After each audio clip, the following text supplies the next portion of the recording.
Seigneur, je prie que mon âme se taise, Seigneur Dieu de gloire, et que mon esprit entre en exercice ce matin pour édifier ton Église. Que cet enseignement, Père éternel, Dieu de gloire, bénisse quelqu'un, commençant par moi-même.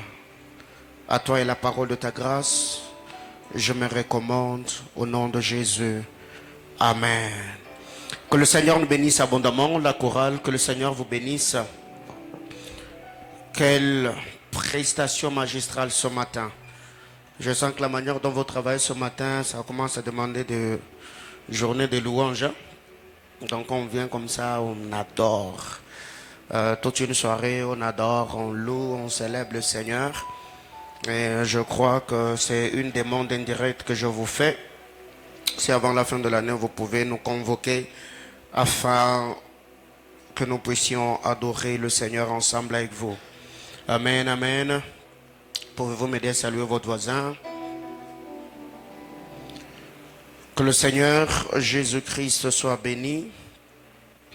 Je nous prie ce matin d'ouvrir nos Bibles. Nous allons lire la parole de Dieu. Éphésiens chapitre 6. Éphésiens 6, nous allons lire le verset 11, le verset 12, le verset 13. Nous allons sauter pour lire le verset 18. Épître de Paul aux Éphésiens, son 11e, 12e, 13e chapitre. Nous sauterons pour lire le verset 18. Éphésiens 6, 11 à 13. Et nous allons lire le 18e verset. Merci. Vous êtes là? On peut lire ensemble. 1, 2, 3, go.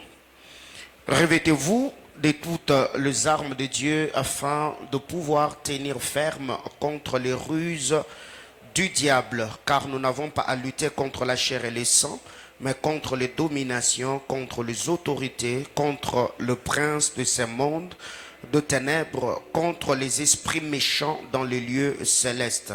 Le verset 13, c'est pourquoi prenez toutes les armes de Dieu afin de pouvoir résister dans le mauvais jour et tenir ferme après avoir tout surmonté. Parole du Seigneur. Je nous prie de répondre nos places. Que Dieu bénisse sa parole.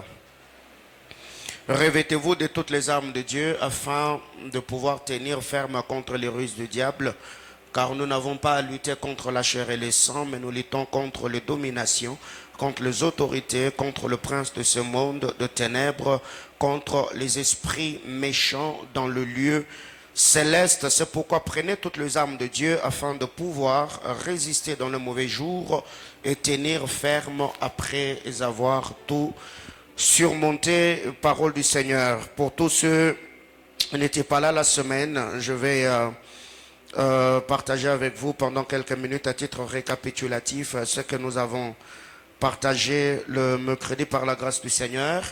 Depuis le mercredi, dans notre grand thème, l'impact du parler en d'autres langues dans la vie du croyant, j'ai donné un sous-thème, c'est autour de cela que nous nous sommes entretenus mercredi et vendredi, sur l'impact ou la place du parler en d'autres langues dans le combat spirituel. La place du parler en d'autres langues dans le combat spirituel. Et le mercredi, nous avons dit, le parler en langue fait taire notre âme pour faire parler notre esprit. 1. 2, nous avons dit, par le parler en langue, tu prophétises ton futur ordonné par Dieu. 3, nous avons dit, par le parler en langue, nous sommes tirés du passé, du présent, et nous proclamons notre futur. 5, nous avons dit, par le parler en langue, nous sommes alignés sur la fréquence de la volonté divine. 6, nous avons dit, le parler en langue qualifie et fait travailler toutes choses à notre faveur. Nous avons également dit, le parler en langue fait de nous des miraculeux et nous donne l'esprit miraculeux. Nous avons dit, le parler en langue élargit notre perspective sur la puissance de Dieu. Nous avons également dit, le parler en langue nous procure un rafraîchissement et un repos spirituel. Le parler en langue fait partie de l'armure du chrétien, car c'est la lance qui tire sur nos ennemis. Le parler en langue nous synchronise à l'horloge de Dieu. Le parler en langue, c'est souffler dans la corne du bélier pour la bataille. Le parler en langue est une séance de débat avec Dieu. Le parler en langue, c'est l'esprit de communication spirituelle. C'est ce que nous avons dit le mercredi par la grâce de Dieu. Et le vendredi, nous avons dit, combattre une structure ou une armée sans connaître son organisation est une forme d'échec. Livrer une bataille sans connaître les armes et l'expérience de l'armée adverse est une forme d'échec. Dans la guerre de nations, il y a des négociations, mais dans le bataille spirituelle, il n'y en a pas. Nous avons dit, livrer une bataille sans connaître les alliances ou les alliés du camp adverse est une forme d'échec. Livrer une bataille sans connaître l'autel qui soutient l'épée de ton ennemi est une forme d'échec. Nous avons dit dans une bataille, c'est lui qui connaît ton point faible, t'a déjà vaincu.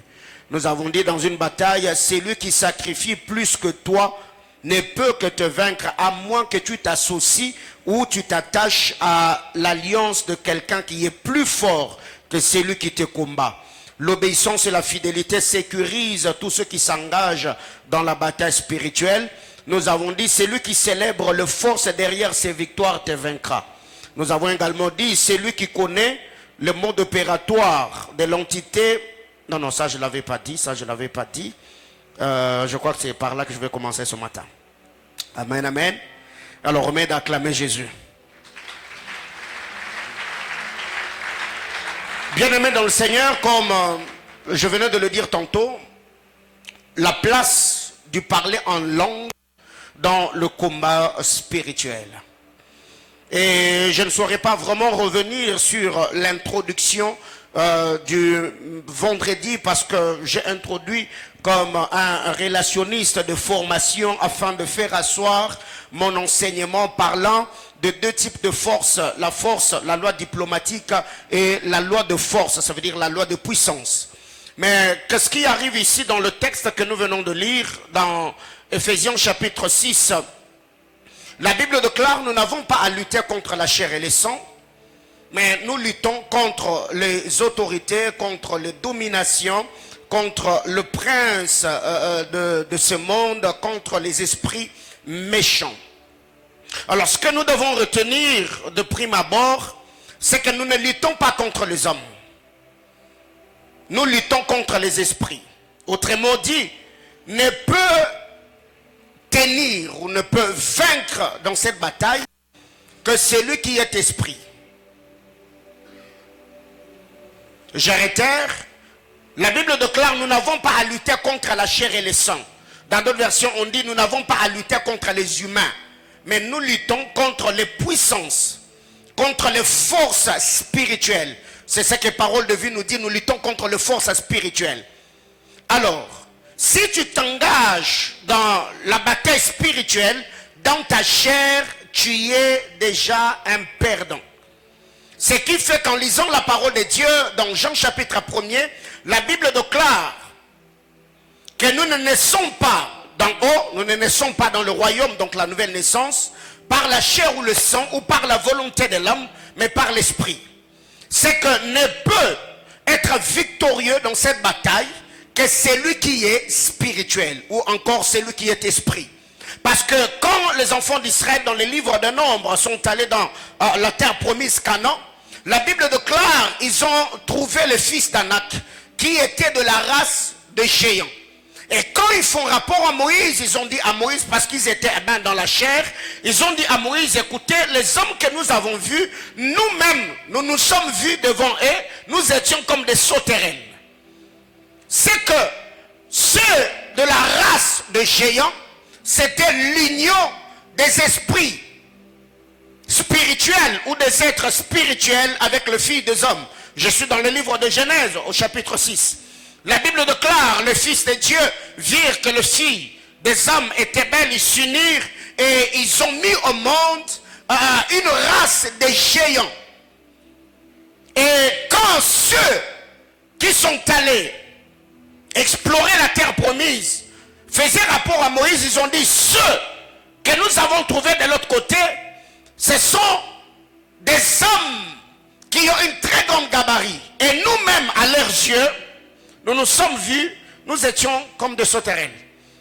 Alors, si déjà pour que ces hommes naissent, il a fallu qu'il y ait une fusion du spirituel, le Fils de Dieu, les anges déchus et les filles des hommes.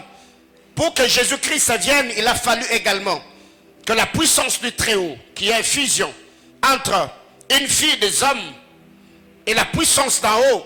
La Bible déclare, le Saint-Esprit survenant sur toi, eh ben, tu deviendras enceinte et l'enfant qui sortira de toi sera appelé Fils de Dieu. Et nous, quand nous naissons dans le royaume, le Seigneur, par sa parole, nous révèle que nous quittons la dimension charnelle et nous devenions spirituels. Alors, ce que nous devons retenir en lisant la parole de Dieu, dans les livres d'Éphésiens que nous avons lus, on nous présente 4 bataillons.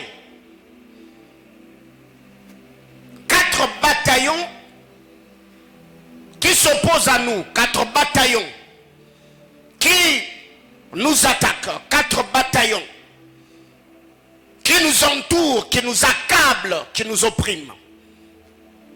Premier bataillon, c'est ce qu'on appelle les dominations.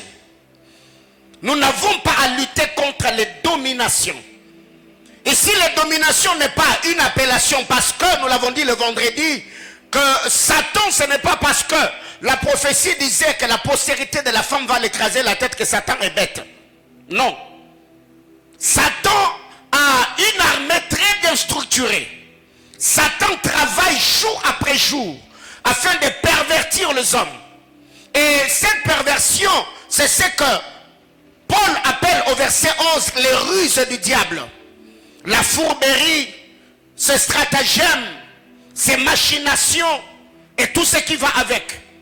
C'est que Satan a toute une armée très bien structurée qui permet à ce que ses desseins s'accomplissent parmi les hommes. La perversion, le vent de l'égarement et tout ce qui va avec. L'apôtre Paul parle, il dit, nous n'avons pas à lutter contre les hommes ou contre la chair et le sang, mais eh bien, nous luttons contre les dominations. Et quand vous lisez d'ailleurs la parole de Dieu, dans Colossiens chapitre 1er, le verset 16. Qu'est-ce que l'apôtre Paul nous dit? Colossiens chapitre 1er, le 16e verset. La Bible déclare, car en lui ont été créées toutes les choses qui sont dans les cieux et sur la terre, les visibles et les invisibles. Trône, dignité, domination, autorité, tout a été créé par lui et pour lui. Donc ici, ce que Paul était en train de dire aux Colossiens, Paul nous présente une hiérarchie angélique. Et n'oublions pas que Satan, que nous chassons aujourd'hui, il était le chérubin aux ailes déployées. Il était le chérubin protecteur de la gloire de Dieu.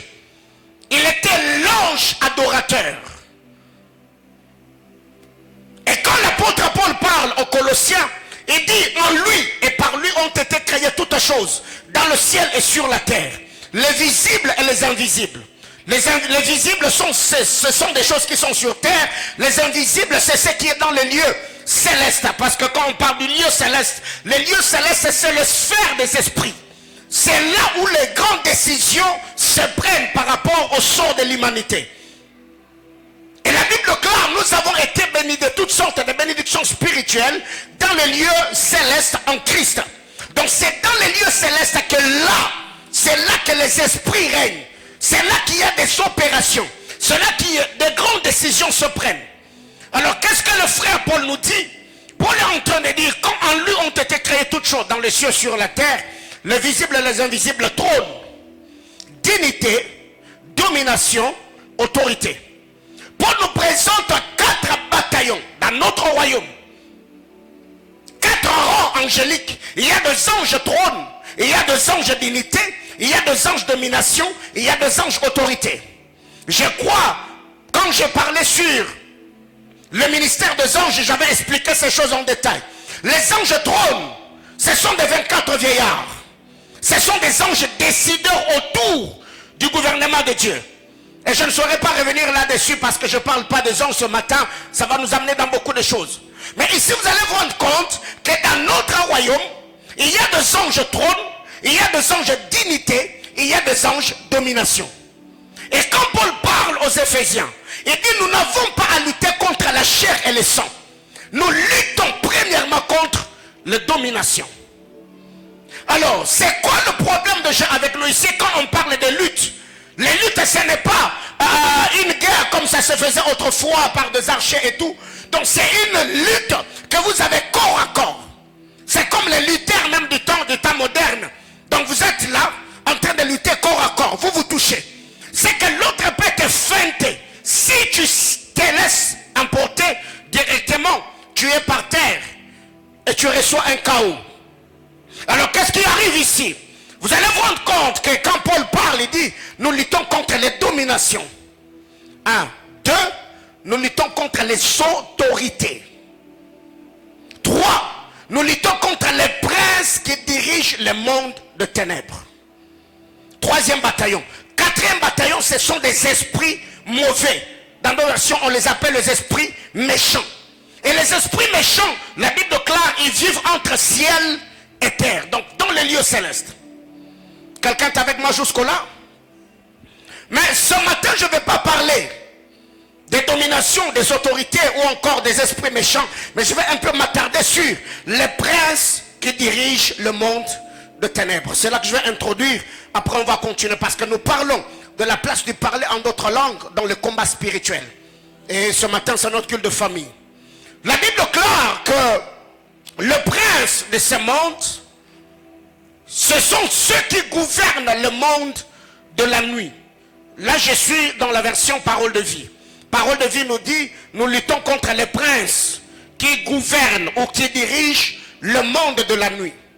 Bien-aimés dans le Seigneur, la nuit n'est pas seulement un temps de repos. Le sommeil est une porte qui te fait quitter dans le monde visible et t'introduit dans le monde invisible.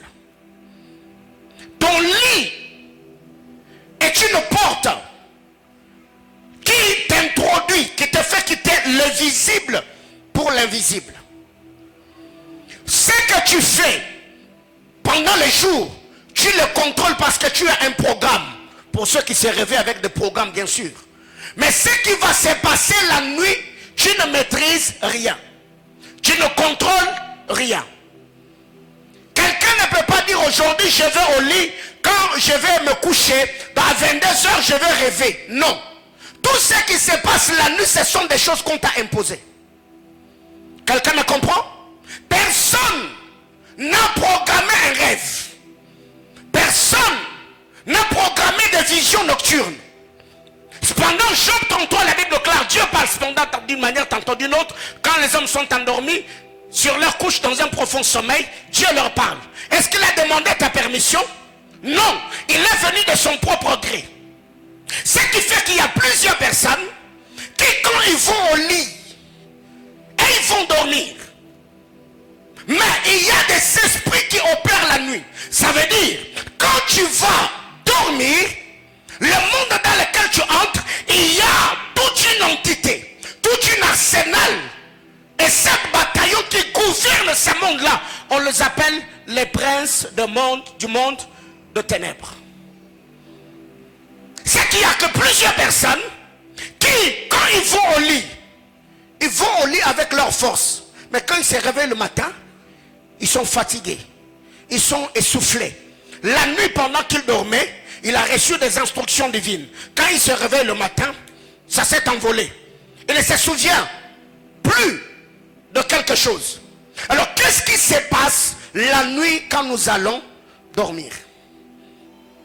Bien, mais ce que vous devez savoir, tout ce qui se passe en plein jour, cela est programmé la nuit. C'est qu'un homme spirituel n'est pas celui qui passe d'abord tout son temps à la télé, n'est pas celui qui passe tout son temps devant son téléphone, devant sa machine, et il va au lit, il est déjà très fatigué, et il s'attend à recevoir des visitations nocturnes. Jacob a été visité la nuit, Joseph a été visité. Lisez la parole de Dieu. Il y a plusieurs personnes qui ont reçu du Seigneur les grandes lignes de leur destinée dans leur sommeil.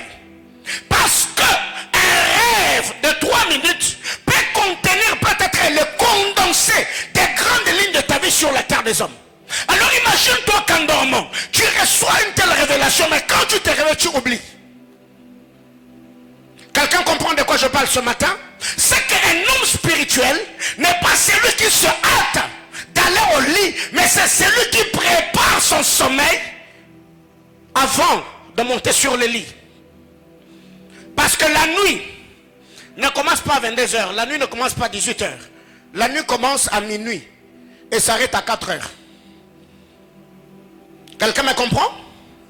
La nuit ne commence pas à 22h. Non, non.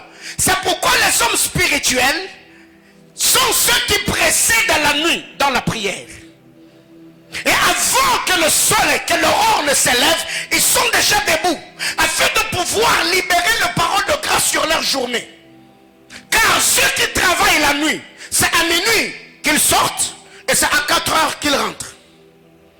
Et j'ai toujours donné cet exemple. Observez, vous verrez que quand il est 23h30, entre 23h30 minuit, il y a beaucoup de chiens qui aboient et de chats qui miaulent. Quand il est 4h du matin, il y a beaucoup de chiens qui aboient et de chats qui miaulent. Pourquoi? Parce que on les appelle comment? C'est les bêtes de compagnie. Les chiens, le chat, ceux qui passent nuit à la belle étoile connaissent ce qui se passe la nuit. Quelqu'un comprend? C'est que c'est à ces heures-là que le sacrificateur qui officie ou qui opère la nuit part prendre l'envol. Ils partent. Et vers 4h, 3h30, 4h, quand ils sont en train de rentrer, ils sont maintenant en train de libérer les degrés. Le parole négative, il y aura des accidents, il y aura de fausses couches, il y aura ceci, il y aura cela. Et pendant que eux sont en train de décider sur ta vie, toi tu es sur ton lit en train de dormir. Et tu vas te réveiller à 9h. Et quand tu te réveilles à 9h, tu te plains. Oh non, depuis que je me suis réveillé, j'ai des courbatures, j'ai de mauvaises journées, tu te réveilles de mauvaise humeur. Mais comment tu y as fait pour aller au lit? Et qu'est-ce que tu as fait en te réveillant? C'est ainsi qu'il y a des gens, il a 35 à 40 ans, 45 ans, 50 ans sur terre, en aucun jour il a pris le temps de décider des événements qui vont arriver dans sa vie. Tout ce qu'il a subi ou tout ce qu'il a vécu jusqu'à 50 ans, ce sont des choses ou des événements qu'on lui a imposés par le monde de ténèbres. Qu'est-ce que la Bible déclare? Nous ne luttons pas contre la chair et le sang, mais nous luttons contre les autorités, contre les dominations, contre le prince de ces mondes de ténèbres. Parole de Dieu nous dit, nous luttons contre le prince qui dirige les mondes de la nuit. Donc la nuit, c'est tout un monde. Et maintenant, quand tu entres dans ce monde-là, est-ce que tu sais comment ça fonctionne? Est-ce que tu as le temps de préparer ton sommeil? Ce matin, tu t'es réveillé à quelle heure? Hier, tu es allé au lit à quelle heure? Et quand tu t'es réveillé, qu'est-ce que tu as fait en premier? Te connecter? Répondre au message? La dernière chose que tu as fait hier avant d'aller au lit, c'était quoi? Qu'est-ce que tu as consulté comme dernière application avant d'aller au lit? TikTok? Et il y a des gens comme ça qui négligent leur vie. Bien aimés frères, le combat spirituel n'est pas gestuel. Ou quand on dit chassons, on se met à chasser. Je chasse, je licote. Non, non, non, non, non, non. Frère, tu peux le faire du matin au soir et rien ne se fait.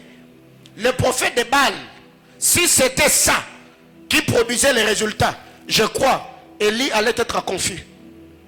Parce que la Bible déclare, ils ont même commencé à se faire des incisions. Alors, ce que nous devons retenir, je ferme la parenthèse. 5 vérités ce matin. Je vais me battre. 5 ou 6 par la grâce de Dieu. 1. Dans l'art de la guerre, c'est lui qui engage des esprits te vaincra. Dans l'art de la guerre, c'est lui qui engage des esprits, que ce soit le royaume de ténèbres ou le royaume de la lumière. Tu ne peux pas tenir face à une telle personne.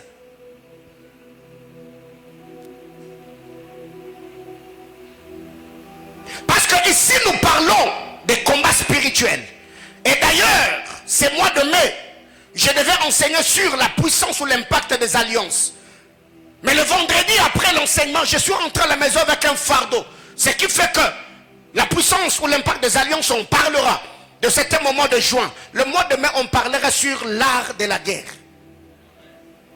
Quelqu'un comprend de quoi je parle? C'est ça le thème du mois, l'art de la guerre. Alors qu'est-ce qui arrive? Et si j'étais en train de dire ce matin, premièrement, c'est lui qui engage des esprits dans un combat spirituel. Bien-aimé, il ne peut que te vaincre. 1 Samuel chapitre 17, le verset 45. Qu'est-ce qui arrive? David et Goliath sont sur le champ de bataille. Goliath s'approche. La Bible déclare, quand il a vu David, il l'a méprisé dans son cœur. Il a dit à David, un jeune garçon qui était blond et qui était beau. Il a dit, mais tu viens vers moi avec une fronde. Tu me prends pour un oiseau. Ce que Goliath ignorait, David a engagé les esprits. Il a dit, je me tiens ou je viens vers toi au nom de l'Éternel des armées. Quelqu'un me comprend? C'est que pendant que Goliath était en train d'avancer, Goliath derrière lui, il n'avait que des Philistins. Mais il n'y avait pas une armée spirituelle qui était en train de soutenir cet homme.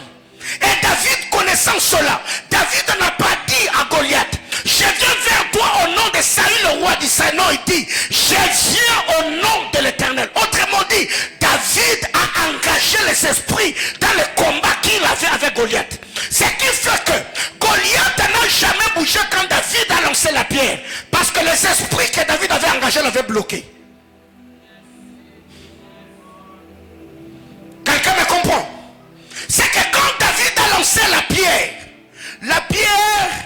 a suivi la trajectoire connaissant le point faible de Goliath.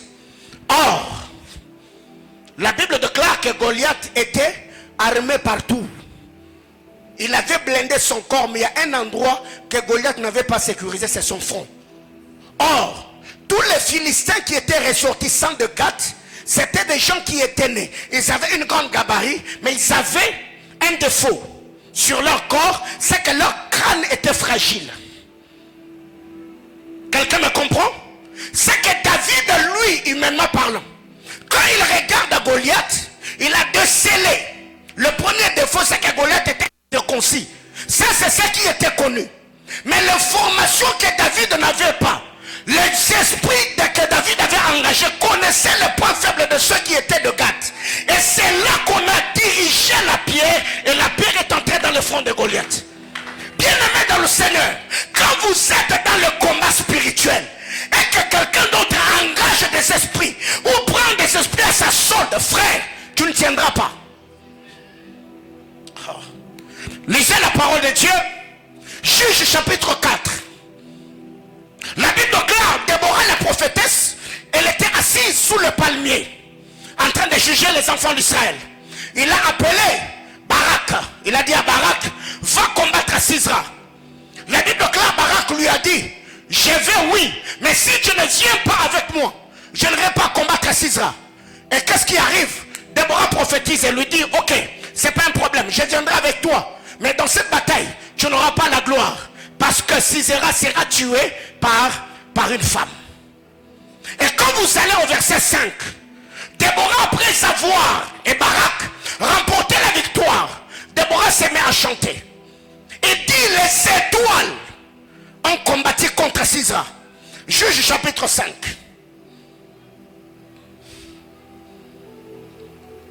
Bien aimé, la vie est tellement spirituelle et complexe et qu'il faut faire très attention.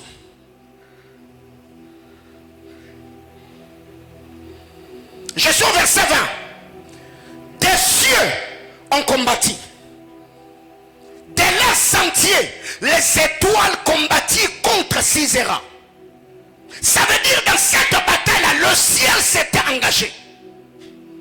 Mais quand est-ce que le ciel s'est engagé? C'est quand Déborah, la prophétesse, a quitté le palmier là où elle jugeait le peuple pour accompagner Barak. C'est que l'arsenal, l'armée qui accompagnait ou qui sécurisait Déborah s'est engagée dans l'affaire. La Bible déclare, Sisera des anges, on parle des fils de Dieu. La Bible déclare, les étoiles combattirent contre lui. Bien aimé, il y a des gens comme ça.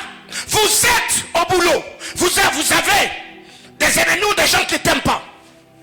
Et cette personne-là va voir un féticheur. Il va, c'est un magicien. Il cite ton nom. Bien aimé, ce sont des forces de ténèbres qu'il a engagées. Et si à ta solde, il n'y a pas aussi une autre armée que toi tu as engagée pour ta sécurité, frère, ne pense pas que tu vas vaincre une telle personne. Parce que là, le combat n'est plus physique. Le combat est devenu spirituel. Quelqu'un me comprend? C'est que c'est lui qui engage des esprits dans votre bataille. Frère, ne peut que te vaincre. David a engagé le Seigneur.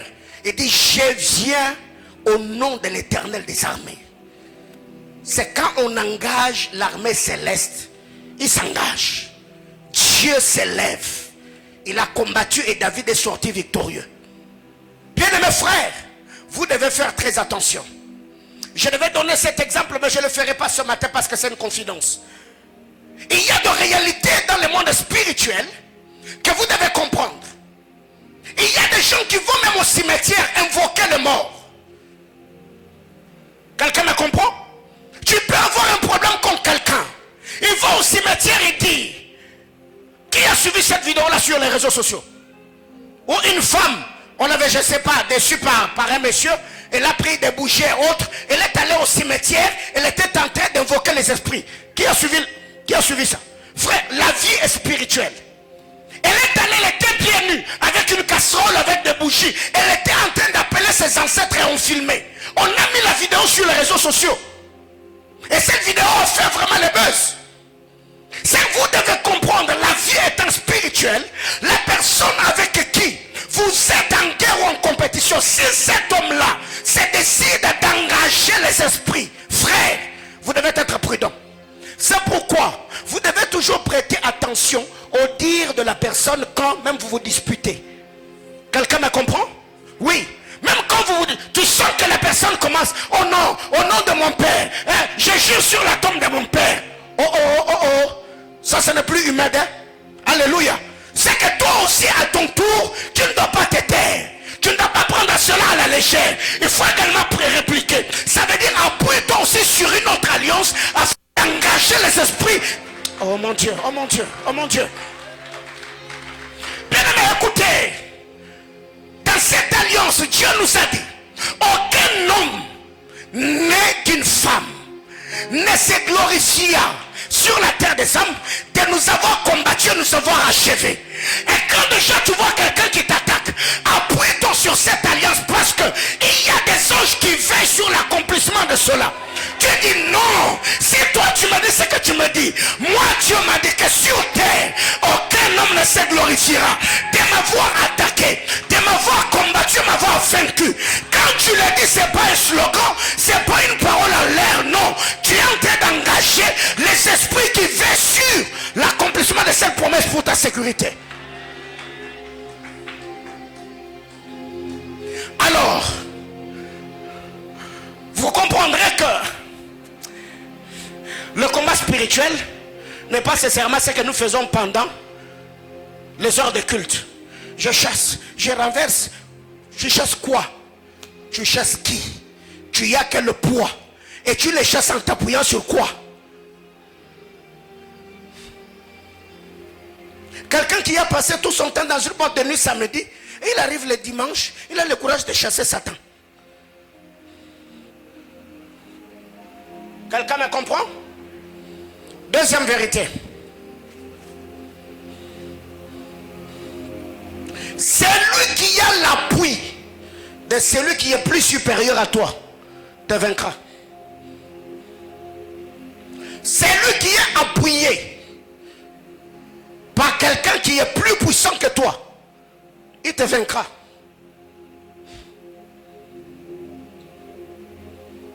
Pourquoi David a vaincu Goliath?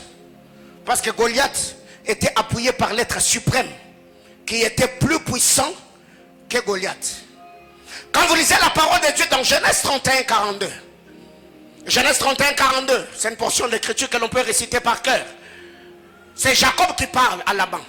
Il lui dit, si je n'eusse pas eu pour moi. Dans d'autres versions, on dit, si je n'avais pas à ma solde.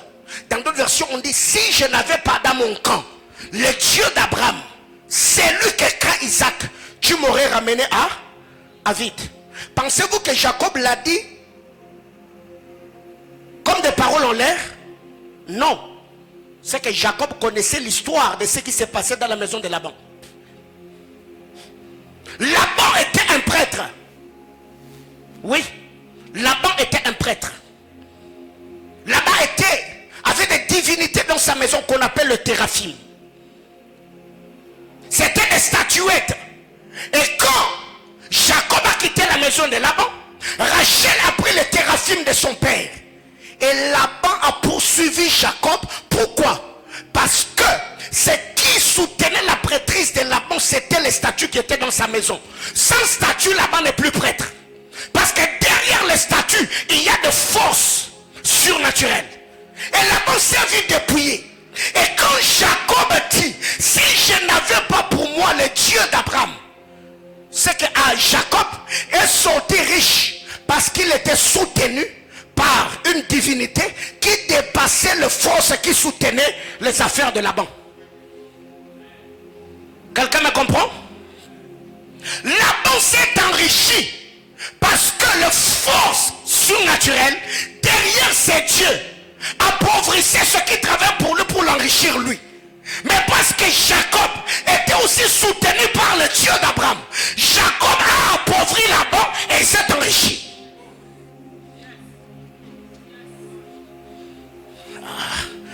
Que Dieu me donne le mot.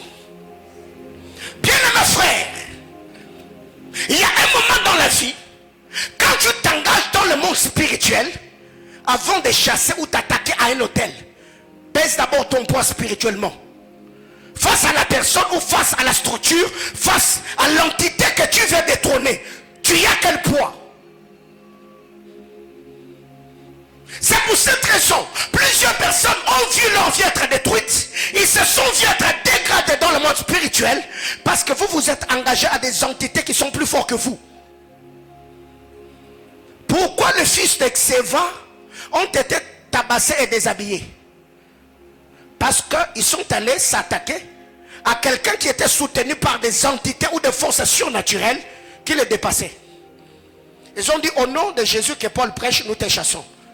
Les gars le regardent et disent, je connais Paul et je connais Jésus, mais vous êtes mes inférieurs, vous êtes mes subalternes.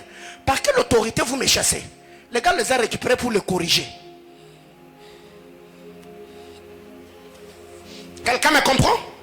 C'est que dans le monde spirituel ou dans les batailles spirituelles, quelqu'un qui a l'appui des êtres qui te dépassent en force, il te vaincra, frère. Alors qu'est-ce que nous devons faire?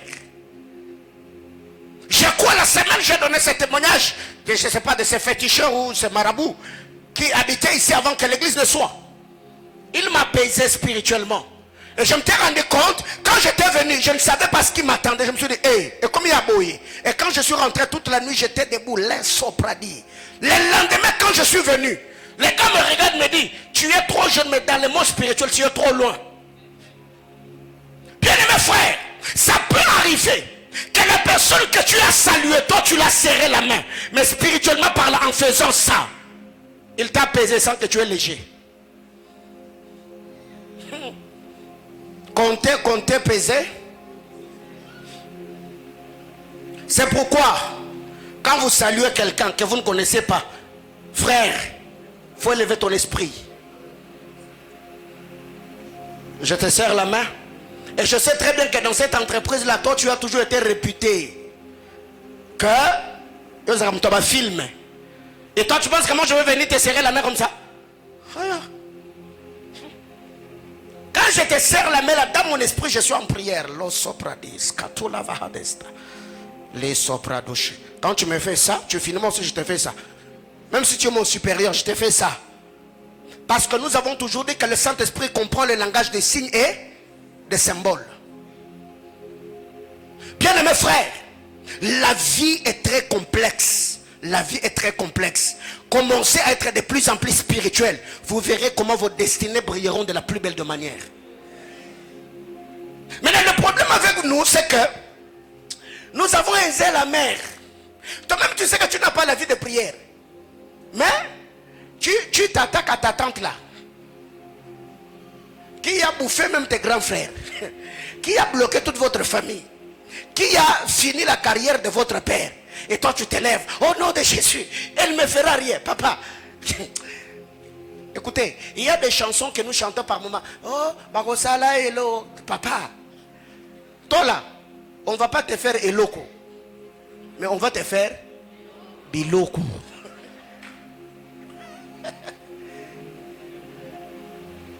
Bien-aimé, écoutez. Quand Dieu nous a demandé de commencer Manaïm,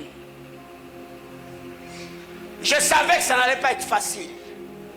Je suis entré en prière. Dieu me dit, prends à ta solde l'esprit supérieur qui a livré certaines batailles sur la ville pour ta protection et ta sécurité spirituelle. Parce que je crois, pendant qu'on était en train de construire, j'étais là, derrière, il y avait un manguier là-bas, on était avec le pasteur Israël et le prophète Nathan. Je leur ai dit, depuis un temps, je sens que la vie de Lubumbashi est contre moi. Je sens que le monde spirituel s'est déchaîné contre ma vie. Ils m'ont dit, là, tu es devenu père. Tu sens les pressions que tu sens. Et Dieu m'a dit, trouve-toi quelqu'un. Qui sera ton prêtre devant? Bien aimé, écoutez, malgré tout ce que je connais dans le monde spirituel, si je peux aller me soumettre auprès des Daddy Bernard, frère, et toi tu penses que toi, tu connais plus que moi pour être seul. Frère, la vie est spirituelle.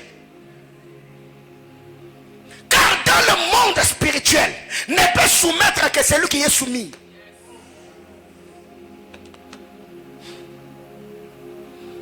Alors, vous allez vous rendre compte que vous avez fait face à certains combats, à certaines attaques, et le diable est en train de vous rouler dans la farine.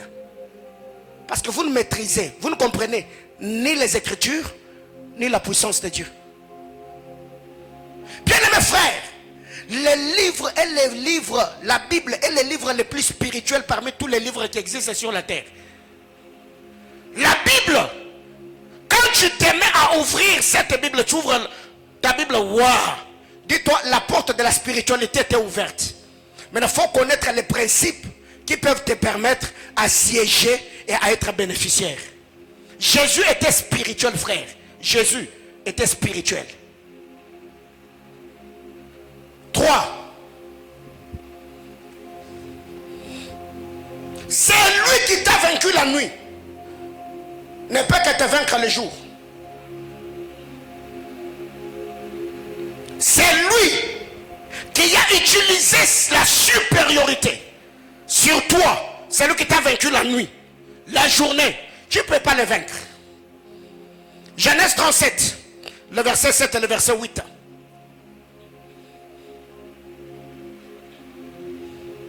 Jacob reçoit, Joseph reçoit le songe. Ils étaient dans les champs. 12 gerbes. Dans une bataille. Toutes les gerbes sont tombées. Joseph est celui qui a vu sa gerbe se lever, se tenir debout. Donc la nuit, la gerbe de Joseph avait vaincu Ruben, avait vaincu Siméon, avait vaincu Lévi, avait vaincu Judas, avait vaincu Nephtali, avait vaincu Gad, avait vaincu Issachar, avait vaincu Benjamin. Et vous pensez qu'un gars qui t'a vaincu la nuit, et toi tu peux le vaincre le jour? Jamais. C'est lui qui t'a vaincu la nuit, te vaincra le jour. Parce que ce qui se fait le jour, c'est la rediffusion des décrets qui ont été pris la nuit. Ruben ne pouvait pas vaincre Joseph le jour, parce que Joseph l'avait déjà vaincu la nuit. La gerbe le représentait. Bien aimé, écoutez, quelqu'un qui la nuit est un sacrificateur, est un prêtre à qui officie. Toute la nuit il est debout. Soit il est dans le royaume des cieux, dans le royaume de la lumière, comme dans le royaume des ténèbres. Il travaille toute la nuit, il la nuit, après avoir travaillé, et toi tu viens le matin. Oh non, toi tu ne me feras rien. Papa, tu es audacieux. Et une telle personne peut sécher ta vie en quelques secondes. Quand Joseph les a dit ce qui s'était passé la nuit, alors qu'eux n'étaient pas dans le conseil de Dieu, au lieu de poser la question à Joseph, comment tu as fait pour que ta gerbe se relève?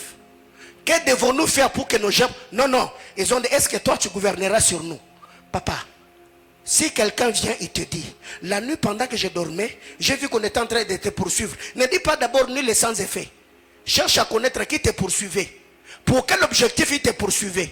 Et dans la poursuite, tu as fait quoi?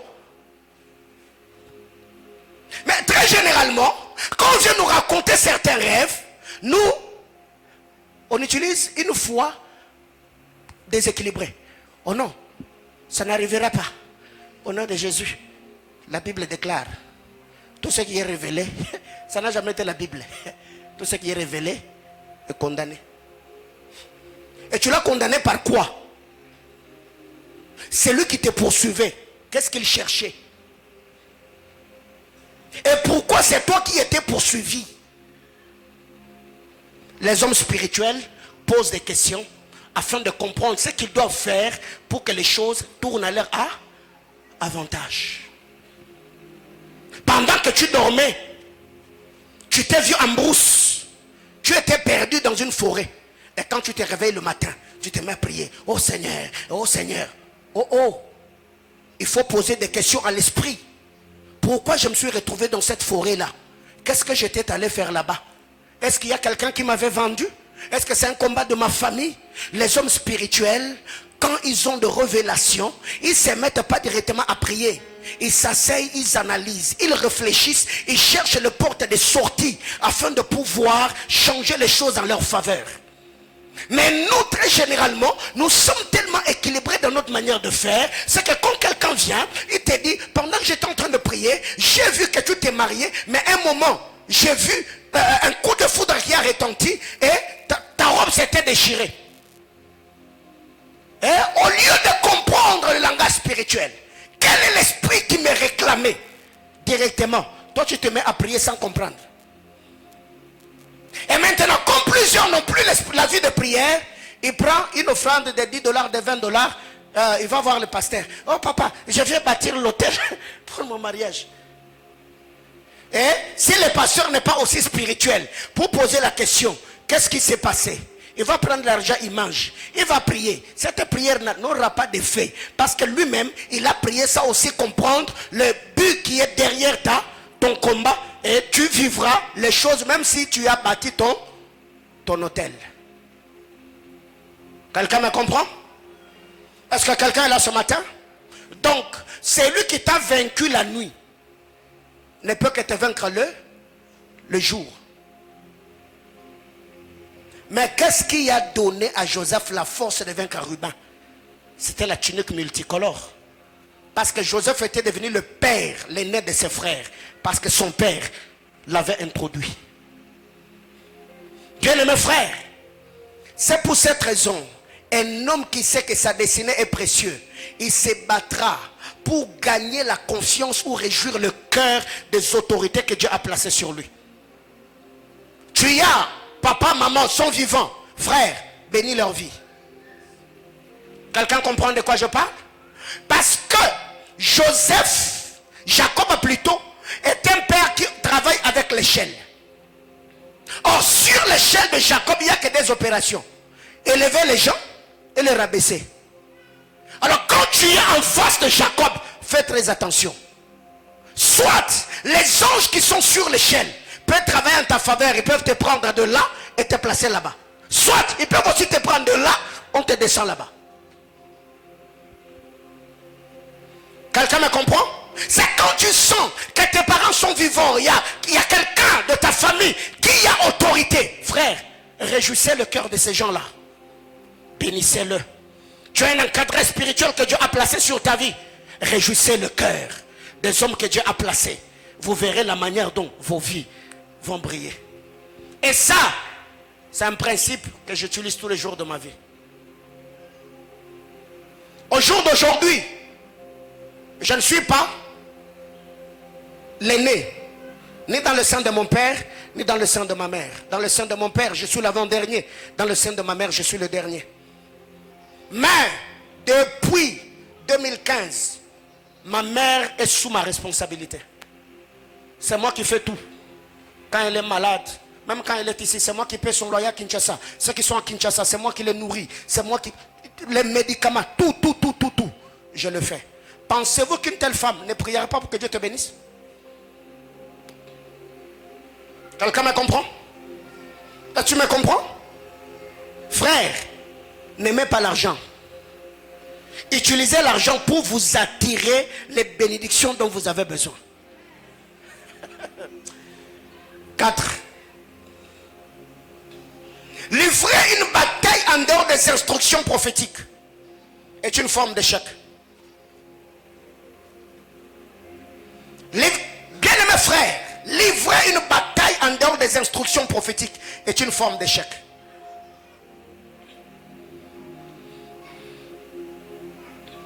Qu'est-ce que j'appelle instruction prophétique ici? C'est l'environnement qui fait ta force. Le crocodile est fort quand il est dans les eaux. S'il sort, il sera fort juste pour un moment. Parce que c'est la force, c'est l'eau qui est l'environnement dans lequel le crocodile manifeste son autorité et sa force. S'il sort de son environnement, le crocodile ne sera pas aussi fort dehors que comme il est dans les eaux. Quelqu'un me comprend? Bien-aimés frères, qu'est-ce qui fait ta force dans la marche chrétienne? Il y a d'autres personnes, il n'a pas la vie de prière, mais lui, ce qui soutient sa vie, c'est les libéralités. Lui, il réjouit le cœur des hommes. Mais imagine-toi une telle personne. Bien aimé, écoutez, permettez-moi de le dire comme ça. Vous savez, dans cette vie, il faut toujours connaître ce qui fait ta force. Parce qu'il n'y a pas de bénédiction hasardeuse. Tout ce qui arrive dans la vie d'un homme, cela est provoqué, soit par lui, soit par quelqu'un d'autre qui l'a provoqué pour que lui le vive. Quelqu'un me comprend? Si tu vois Israël être béni, ce n'est pas d'abord Israël, c'est une bénédiction qui a été provoquée par Abraham. Et qu'est-ce qui a provoqué cette bénédiction? L'obéissance d'Abraham aux instructions de Dieu. Alors il faut toujours savoir là où je suis, quelle est la force spirituelle qui a propulsé ma vie pour que je sois là où je suis. Et si tu sais que ça c'est la chose qui fait ma force, frère, les jours où tu arrêteras de faire, tu commenceras à faire quoi? À rétrograder petit à petit jusqu'à ce que tu verras ta vie être anéantie. Si tu sais que ta force, tu es soutenu par la vie de prière. La semaine, je partage avec un bien-aimé. J'étais le nom. Il me dit, papa, j'ai appelé un oncle. Je parlais avec lui. Je lui ai posé des questions sur ma famille. Et cet oncle expliquera au bien-aimé que l'argent qu'avait son père, c'était ce qu'on appelle à Kinshasa, Kodia. C'est... Kodia, comment on appelle ça en Swahili, maman Chantal? Kodia, c'est quoi? Kodia, c'est que chez les Bakongo et autres, Nzungu, hein? Nzungu, il y a bénédiction, ça veut dire, basu bénédiction de sa famille, donc on t'a choisi toi pour que toi tu deviennes riche. Et à ton tour, tu vas commencer à prendre soin de toute ta famille. Tous les besoins de la famille est sur ta tête. Quand X a besoin d'argent, on vient chez toi, tu donnes. Et maintenant le bien-aimé me dit que son oncle lui a dit que ce qui a causé la déchéance, voire même la mort de ton père, c'est que ton père commençait à négliger les membres de sa famille. Il ne soutenait plus les gens comme il le faisait, et c'est parmi les choses qui ont causé ça, sa mort. Voyez-vous, c'est que cet homme-là était béni, il était riche, parce que la bénédiction des autres, lui, il en jouissait. Mais lui aussi, à leur tour, il devait prendre soin d'eux. Bien-aimés frères, qu'est-ce qui soutient ta vie dans cette vie? C'est pour cette raison, tout homme spirituel doit apprendre à analyser le décollage de sa vie. Quand est-ce que ma vie a commencé à décoller? Quand est-ce que ma vie a commencé à changer? Parce que même ceux qui ont de marabouts ou de féticheurs, ils font tout pour entretenir la personne qui a causé sa bénédiction. Les jours où il va commencer à aborder les magiciens, les choses vont tourner aussi à son désavantage. Parce qu'il faut savoir par moment ce que nous avons. Nous ne l'avons pas parce qu'on est intelligent. Nous ne l'avons pas parce qu'on est courageux. Nous ne l'avons pas parce qu'on a des relations. Et il y a d'autres personnes plus courageuses, plus intelligentes, plus instruites que toi. Ils n'ont pas les avantages que tu as. Alors qu'est-ce qui a fait que toi tu sois là où tu es? Et si tu sais que là où je suis, ce que j'ai aujourd'hui est causé par quelqu'un, frère, il faut entretenir cet homme-là. Est-ce que je parle à quelqu'un? Savez, l'homme s'attache à sa source quand il n'a rien. Quand il devient une source, il se déconnecte de sa source. C'est ce qui fait que sa source tarisse. Quand tu n'as rien, tu as besoin d'une source. Tu es ravitaillé, tu es nourri, papa. Et quand toi tu deviens une source, tu oublies que pour que ta source continue d'être une source, il faut également que la source qui a fait de toi une source continue de bénéficier de ta source. Quelqu'un me comprend ce matin? Bien-aimés frères, et je peux vous dire, ça, ma mère me l'a dit plusieurs fois. Elle m'a dit, à part ton père, tu y es parmi mes enfants, le seul et le premier à me faire monter dans l'avion avec son argent. Elle me regarde me dire, tous les jours où tu voudras monter dans l'avion, que Dieu t'en donne le moyen.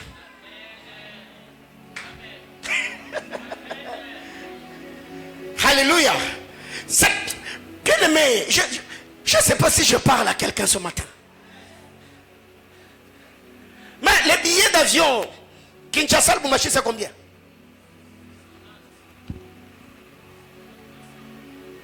Il y a des choses dans votre vie qui vous sont arrivées aujourd'hui parce que cela a été provoqué. Il n'y a pas de bénédiction accidentelle. Peut-être c'est toi qui l'as provoqué. Tu as fait quelque chose et le ciel s'est engagé. Lui, il faut que ça lui arrive.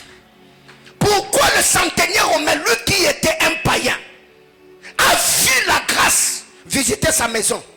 Parce que ce qu'il a vécu, lui ne savait que papa, pendant qu'il était en train de construire le temple, et que ce temple-là allait sauver quelqu'un de sa maison plus tard. Bien-aimé, provoquez la vie que vous voulez vivre. Provoquez les opportunités que vous voulez avoir. Provoquez les bénédictions que vous voulez saisir.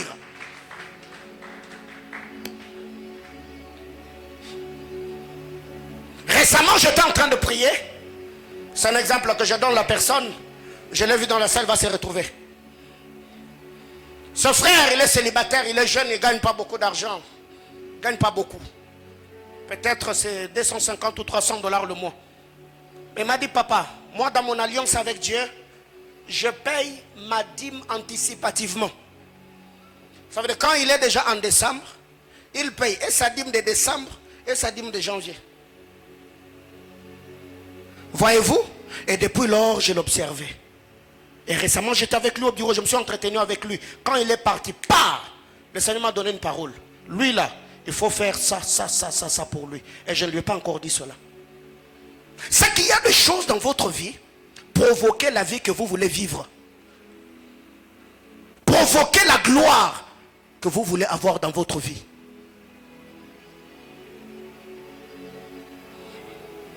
Quatrième chose. Donc, C'est lui qui livre une bataille en dehors de son environnement. Il perdra. Le texte, c'est Josué chapitre 6, du verset 1er au verset 5. L'instruction prophétique était quoi ici? N'attaquez pas Jéricho. Tournez. Criez. C'était leur environnement. C'est cette instruction, l'environnement qui faisait leur force. Obéir à cet environnement, vous êtes fort. Désobéir, vous êtes faible. C'est que vous devez savoir, dans votre vie, provoquer la vie que vous voulez vivre. Provoquer les résultats que vous voulez avoir. D'autant plus que tout ce qui est visible doit être provoqué par l'invisible. 5.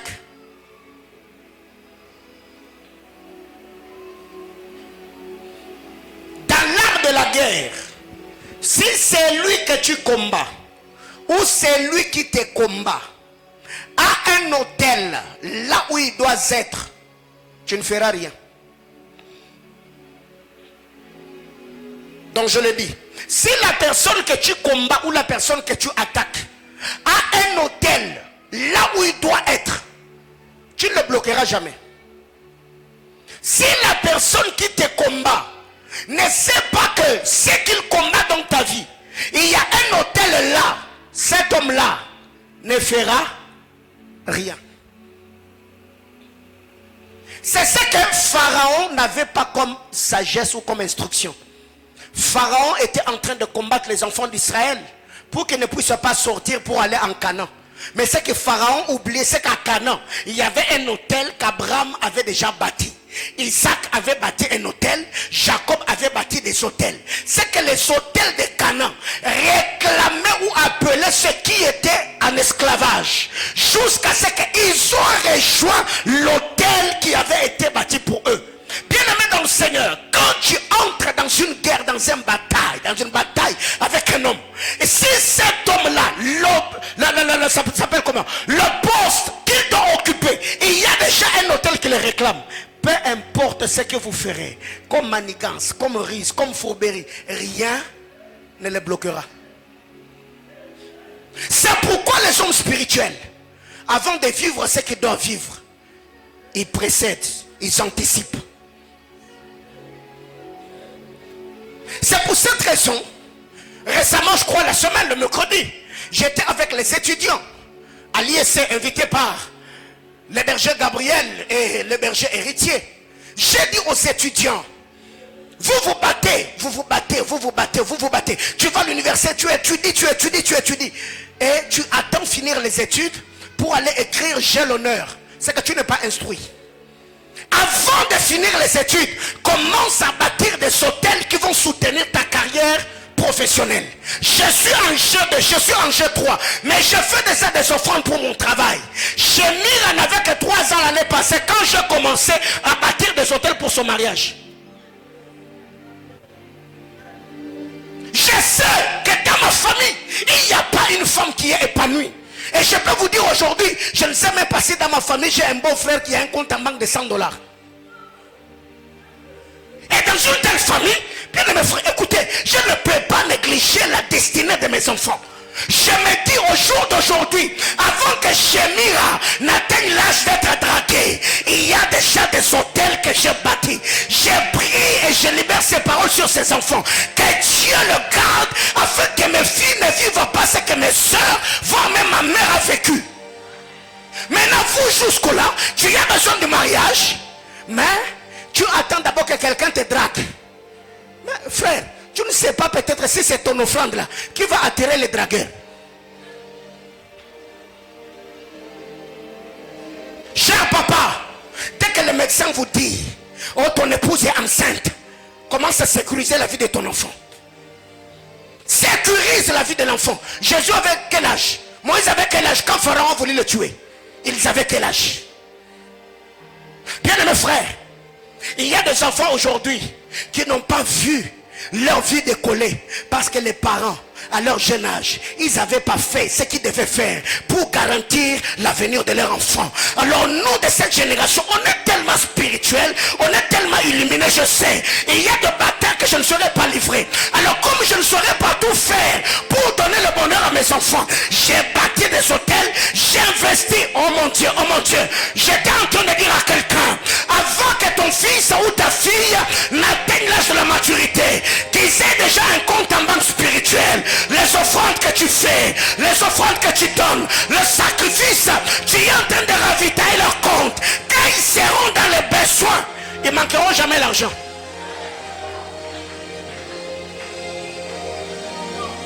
L'année passée, chaque dimanche, j'ai donné à Zoé l'offrande de 5000 francs. Chaque dimanche. Cette année, depuis le mois de janvier, tous les jours où ce garçon vient à l'église, je lui donne l'offrande de 10 000 francs. Chaque dimanche. Et il y a des dimanches où quand j'oublie, c'est lui qui me rappelle. Papa Paulette, tu ne m'as pas donné l'offrande. C'est déjà, je ne lui ai jamais enseigné sur la sacrificature. Mais le fait de lui dire cet argent, c'est l'argent que tu dois donner. C'est déjà une forme d'initiation sans enseignement.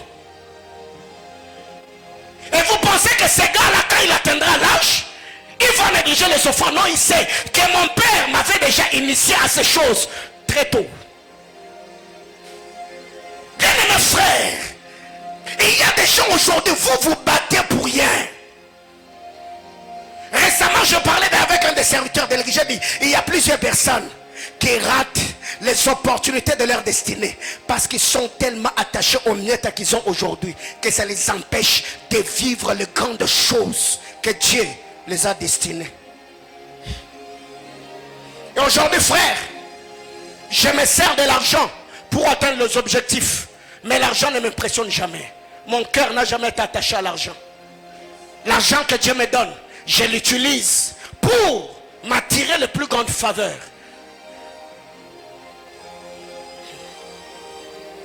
Alors autre chose,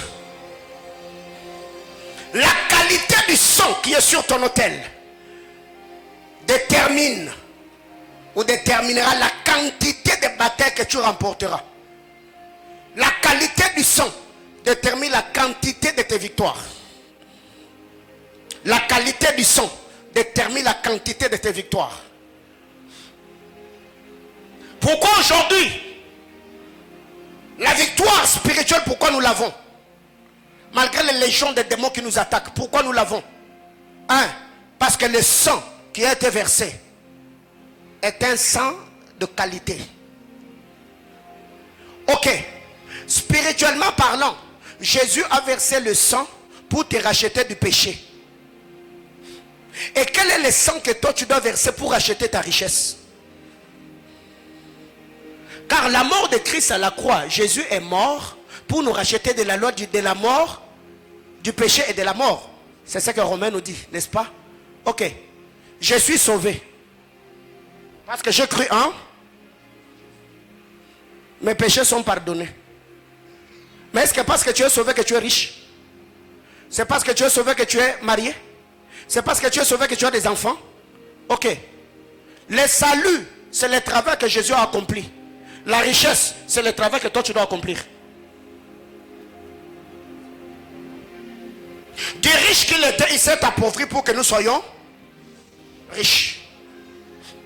Mais pourquoi cette richesse-là, tu ne l'as pas? Est-ce que Dieu a menti? Non. La richesse, elle est spirituelle. Mais il y a des sacrifices que toi tu dois faire pour convertir ce qui est spirituel en matériel. Récemment,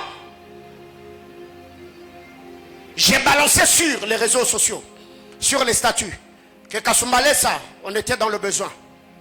Il y a un papa qui m'appelle, me dit, pasteur, je prends l'engagement d'acheter 50 tôles pour l'église de Kasumbalesa. J'ai dit, ok, gloire à Dieu. Que le Seigneur vous bénisse pour cela. Je lui ai passé le numéro du pasteur Jonathan. Je lui ai dit, vous pouvez faire le transfert. Il a envoyé l'argent, il m'envoie la capture d'écran. J'ai pris le message, j'ai envoyé à Jonathan. Et le vendredi, je ne lui ai pas encore dit aussi cela. Le vendredi, après le culte, je suis allé faire le sport et quand je finis, je suis rentré à la maison. Pendant que je priais, le Seigneur m'amène à Kasumbalesa. je me vois comme au temple en train de prier. Et je vous épargne de détails. Et Dieu me dit, parce qu'il a fait cela, je ferai ça, ça, ça et ça. Et je ne le lui ai pas aussi dit. Bien-aimés frères, il y a des choses que vous devez comprendre dans votre vie. Que dans cette vie, c'est lui qui sacrifie plus que toi, frère. Dieu est un Dieu de grâce et Dieu de bonté. Et c'est quand je parle de sacrifice, je ne suis pas en train de parler d'argent. Non. Le sacrifice, ce n'est pas l'argent. La prière est un sacrifice. Le jeûne, ce sont des sacrifices. L'hospitalité est un sacrifice. Ok? Quand je parle sacrifice, ne me bloquez pas dans le domaine de l'argent. Non. Les exemples que je donne, ce sont des exemples que je prends, ça et là, juste pour nous édifier. Mais vous devez comprendre, par rapport à cette saison, que je dois faire. Et je crois, j'ai parlé avec le berger Francis récemment. Je lui ai dit, depuis le début de l'année, il n'y a pas un département dans cette église pour lequel je prie comme le département de salubrité. Francis est où? Francis est où? Je parlais avec lui récemment. Je lui ai dit, comment ils font malgré l'odeur des installations sanitaires? Ils sont là, mercredi, vendredi, malgré les poussières. Et je le dis à Francis, pendant que je parlais avec le berger Francis, et ils n'étaient pas là. C'est pas l'argent.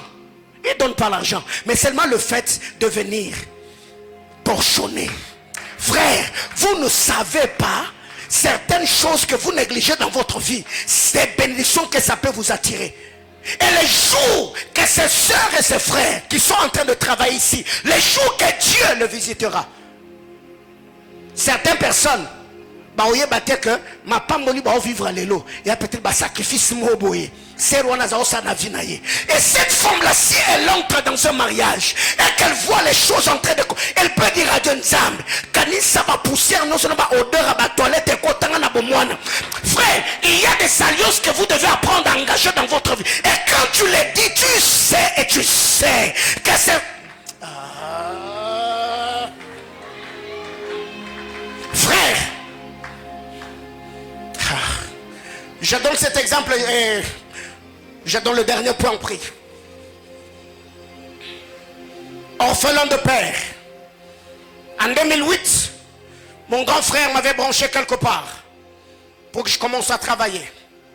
Et mon premier salaire était $40 en 2008. Le premier salaire de ma vie, $40. Et chaque jour après le boulot, on nous remettait à l'époque, je crois, 2000 francs de transport. J'étais célibataire. Je devais payer la maison parce que je n'étais plus chez mon grand frère là où j'habitais. Je devais payer la maison, je devais payer le transport, je devais prendre soin de moi. Et on me remet mes $40. J'ai regardé $40, je me suis regardé. J'ai dit à Dieu, je ne mangerai pas ces $40 parce que ces $40 ne changera rien dans ma vie. J'ai pris les $40, inde, jusqu'à l'église. J'ai trouvé le pasteur, il était au bureau. Il attendait, nous enseignait à l'école du ministère. J'ai dit à celui qui était là, c'était le frère Peter Kaleka qui est aujourd'hui en Afrique du Sud. Je lui ai dit, je dois voir papa. Oh non, en tout cas, frère Paulin, il a déjà arrêté. J'ai dit, frère, j'ai une dîme. Et quand seulement il a entendu dîme, il a dit, non, attendez. Et ça a fait rien dîme. Il est entré, il a dit à papa, le frère Paulin est dehors, il a dit qu'il a une dîme à vous payer. Le pasteur a dit, ok, fais-lui entrer, mais demande-lui de ne pas traîner parce que je dois sortir. Je suis entré. À peine entré, je me suis mis à genoux. Je dis, papa, mon père n'est plus. Je suis orphelin. Ça, c'est mon premier salaire. Je sais que je suis appelé à faire de très grandes choses. Mais cet argent, si je continue à avoir ce genre de salaire, j'étais déjà à genoux. Si je continue à avoir ce genre de salaire, je ne ferai rien. Alors je viens avec ces $40, je vous les donne. Bénissez-moi. Il m'a regardé. Il m'a dit, reste là. Il a ouvert le tiroir de son bureau, il a pris l'huile. Il a prié pour moi. Il a prié, il a prié, il a prié, il a prié. Amen, amen, amen. Je suis sorti. Et pendant qu'il enseignait à l'école du ministère, il a dit depuis le matin, j'ai reçu beaucoup de responsables. Et aucun d'entre eux ne m'a béni. Et d'ailleurs, mon véhicule qui est là dehors, le carburant, ne va pas me permettre de quitter l'Embassa Longo jusqu'à la cité Mamobutu. Mais il y a un frère au milieu de vous ici. Il est venu avec son premier salaire. Il dit ceci: les jours que vous verrez ces frères-là toucher des millions, ne dites pas qu'il a touché au fétiche. Parce que tout ce que j'avais comme bénédiction aujourd'hui, je l'ai déposé sur lui. Dans mon cœur, j'ai dit Amen. Après, j'ai donné $40 d'aide. Et moi, je me disais, je suis orphelin quand même. Donc, dans mes 40 ici, on va me retourner même 5 pour que ça me permette de payer le transport. Et on m'a dit que Dieu te bénisse et je suis sorti. Tu vois, tous ces mois-là, je faisais le pied. J'ai quitté l'Embassa Longo jusqu'au centre-ville sur l'avenue du commerce à pied. Frère, je vous dis, je faisais le pied. Quitté le matin, en cours de route, jeune garçon, maigrichon comme tout. J'allais, je travaillais. Les soirs qu'on me donnait, je payais le transport. Je rentre à la maison. Et comme je ne pouvais pas payer le transport le matin, ce qui me restait, je devais acheter quelque chose, le petit condiment, je mange. Le matin, je fais encore le pied. Bien-aimés frères, après ce travail-là, quand j'ai rompu ce contrat-là, le deuxième contrat que je signais, j'ai quitté de 40 à 400. Je vous dis, j'ai quitté de $40 à $400. Et ma vie financière a commencé à décoller. Jusqu'aujourd'hui. Et toutes les fois où j'ai besoin d'argent, je rappelle à Dieu: Seigneur, souviens-toi de ce que ton serviteur avait libéré sur ma vie. Il avait dit que moi, dans ma vie, je n'aurais pas besoin d'argent. Et je sais que dans ma vie, je serai fortement riche. Que Dieu nous bénisse abondamment.